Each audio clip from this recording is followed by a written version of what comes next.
O maior evento de mobilização indígena do Brasil, o acampamento Terra Livre, foi realizado em Brasília na última semana.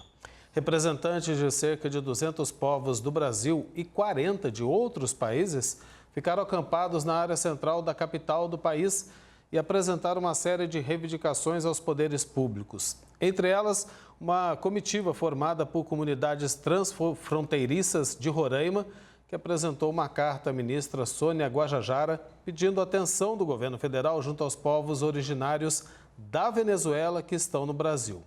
Equipes da Caritas acompanharam esses povos para mediar diálogos junto ao governo federal. E é com o assessor nacional da Caritas brasileira, o El Leal, que a gente conversa agora para saber um pouco mais de tudo que foi discutido no acampamento Terra Livre, que inclusive a gente mostrou durante toda a semana passada aqui no TJ. Boa tarde para você, bem-vindo à TV Aparecida. Tudo bem? Tudo bem, boa tarde. O que foi pedido nessa carta, El? Olha, essa carta ela tem o objetivo de relembrar o governo federal e pressionar, sobretudo, sobre as pautas que envolvem esses indígenas transfronteiriços, que são indígenas, né, que nunca tiveram a delimitação entre Brasil, Venezuela ou Guiana, que já estão aqui na América Latina há muito, muito tempo, e que para eles residir em um país ou em outro, teoricamente, tradicionalmente, não tem tanta diferença assim. Ocorre que pela nossa noção de Estado, como funciona, né, desde o último século, algumas leis, alguns direitos e alguns deveres, eles são restringidos a determinadas nacionalidades.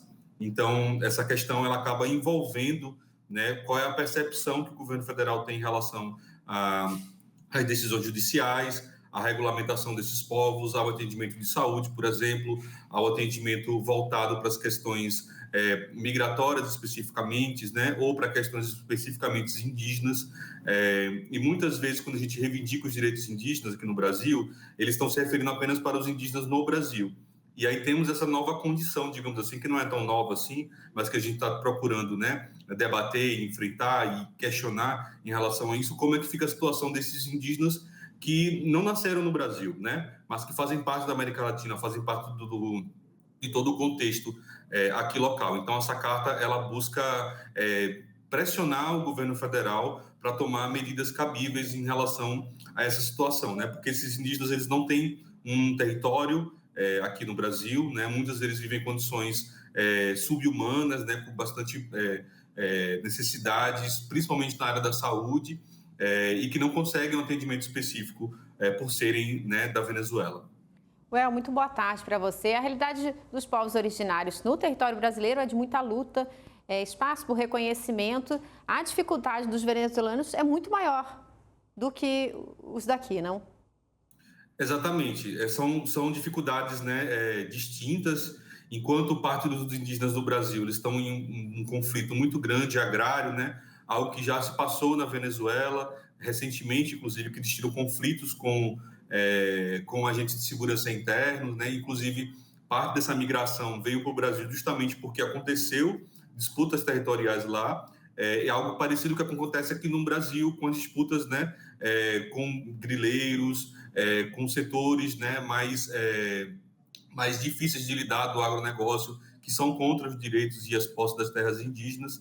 E aí acontece que essa população ela vem para o Brasil, né, muitas vezes fugindo de um conflito territorial na Venezuela, que em condições de muita pobreza, não consegue um reconhecimento enquanto indígena, não consegue muitas vezes um atendimento específico do governo brasileiro que o reconhece enquanto um povo originário, pelo fato de serem imigrantes, né? Então acaba misturando toda essa questão que impede o acesso aos direitos humanos, que faz parte, né, da Constituição brasileira, faz parte dos tratados internacionais que o Brasil assina e que teoricamente concorda. Agora, como a Caritas tem atuado junto a esses povos, também queria uma análise sua, porque muito se esperava do governo Lula em defesa dos povos originários. Como é que você avalia esse 1 ano e meio? Olha, acho que é importante dizer que o tom do ATL em Brasília foi um tom de cobrança, né? É uma compreensão de que não basta apenas dizer que defende os povos originários, mas que a prática tem que mostrar isso, né? Então, muitas críticas foram apresentadas por todo o movimento indígena brasileiro, assim como também, né, os migrantes, pressionando e cobrando ao governo, porque compreende-se que o governo tem um papel fundamental para melhorar a situação dos povos originários, né, sejam eles brasileiros ou da Venezuela, ou da Guiana, ou da Colômbia. Lembrando que o Brasil tem a maior faixa, né, fronteiriça, digamos assim, da América do Sul, então vários povos originários eles transitam com o Brasil, né, estão nos dois territórios ou estão no meio do território, como é no caso específico de Tarauparu, e nós da Caritas Brasileiras acompanhamos algumas dessas comunidades indígenas que estão na fronteira, né, que estão a poucos metros da linha que divide o Brasil da Venezuela, que para eles essa lógica ela não existe de fato, né? É uma lógica que nós, né, do mundo moderno, digamos assim, que a gente pode chamar de colonizado, estabeleceu e colocou em relação a tudo isso, né? Então, a nossa pressão para o governo federal é pela compreensão, inclusive, de que é um governo que demonstrou e falou que nos defendia, né, que defendia os povos originários e que tem a pauta dos povos originários dentro do seu espaço, mas que precisa dar mais atenção relacionada a isso. Tá certo, Well. Muito obrigada pela sua participação, seu posicionamento aqui com a gente na TV Aparecida. Seja sempre bem-vindo. Muito obrigado, foi um prazer, estamos sempre à disposição. Obrigada, boa tarde. Um abraço para você, valeu.